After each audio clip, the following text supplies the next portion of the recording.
Never do unboxing videos, but yay, this is a cute little thingy. Look at the wings. Aren't they cute? So tiny.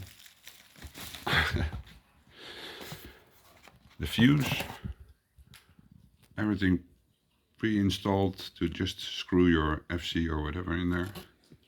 Really nice. And then of course the battery bay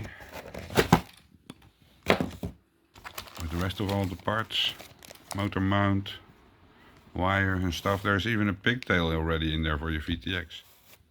Really cool. Straps, rubbers to tie the wings together. Here's the nose cone you can put on. Make it real sleek. There we go.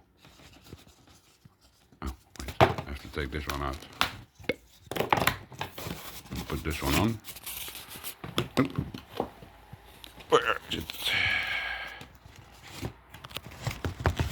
There we go. Nice and sleek. And the other one is the GoPro mount. Make it a blunt nose. Yay! Happy!